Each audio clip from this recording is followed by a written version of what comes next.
കവടിയാർ കൊട്ടാരത്തിൽ നടന്ന മോഷണത്തിൽ തെളിവെടുപ്പ് നടക്കുന്നു. തിരുവനന്തപുരം സിറ്റി പോലീസ് കമ്മീഷണറുടെ നേതൃത്വത്തിൽ ജീവനക്കാരെ ചോദ്യം ചെയ്യുകയാണ്. തിരുവനന്തപുരത്ത് നിന്നും അനുരു അശോകൻ ചേരുന്നു. അനുരു, നേരത്തെ തന്നെ ഈ കൊട്ടാരത്തെ കുറിച്ച് വ്യക്തമായ ധാരണയുള്ളവരാകാം ഈ മോഷണത്തിന് പിന്നിൽ എന്ന് തന്നെയാണല്ലോ പോലീസിന്റെ ഒരു പ്രാഥമിക നിഗമനം. അതിന്റെ അടിസ്ഥാനത്തിലാണല്ലോ ഈ തെളിവെടുപ്പൊക്കെ ഇപ്പോൾ പുരോഗമിക്കുന്നത്. അതിന്റെ വിശദാംശങ്ങൾ എന്താണ്?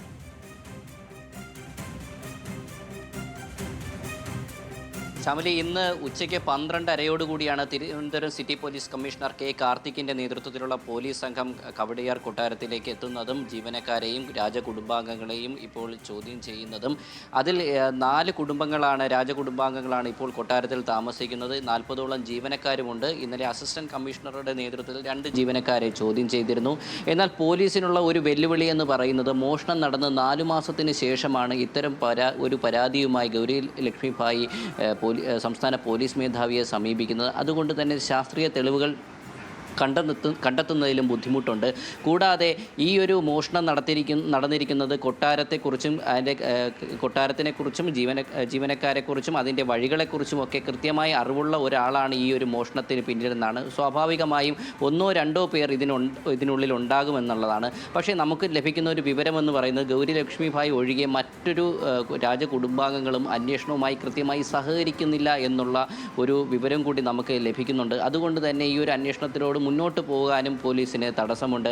കൂടാതെ ഇനിയുള്ള വരും ദിവസങ്ങളിൽ കഴിഞ്ഞ 4 മാസത്തിനിടയ്ക്ക് കൊട്ടാരം പുറത്തുനിന്ന് സന്ദർശിച്ചവരുണ്ട്, രാജകുടുംബാംഗങ്ങളുടെ ബന്ധുക്കളുണ്ട്, അതുപോലെ വിദേശത്തു നിന്ന് വന്നവരുണ്ട്. ഇവരൊക്കെ ഈ ഒരു പോലീസ് അന്വേഷണത്തിൻ്റെ പരിധിയിലേക്ക് കൊണ്ടുവരുന്നതിലാണ് മറ്റ് രാജകുടുംബാംഗങ്ങൾക്കും എതിർപ്പുള്ളത്. ഇവരെ പോലീസ് ചോദ്യം ചെയ്യാൻ വിളിപ്പിക്കുന്നതടക്കം. അപ്പോൾ ഈ ഒരു പരാതിയിന്മേൽ നിലവിൽ കൊട്ടാരത്തിൽ ജോലി ചെയ്യുന്ന 40ഓളം ജീവനക്കാരെ ബുദ്ധിമുട്ടിക്കരുത് എന്നൊരു നിർദ്ദേശം കൂടി കൊട്ടാരം വെച്ചിട്ടുണ്ട്.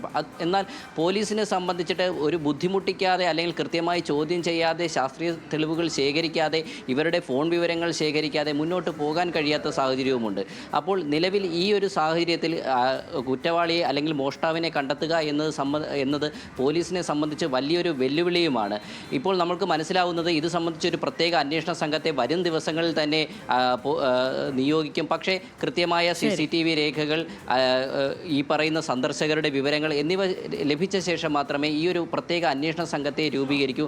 ഒരു അന്വേഷണ സംഘത്തെ ഉടനടി തന്നെ രൂപീകരിക്കുമെന്നുള്ള വിവരവും നമുക്ക് ലഭിക്കുന്നുണ്ട്.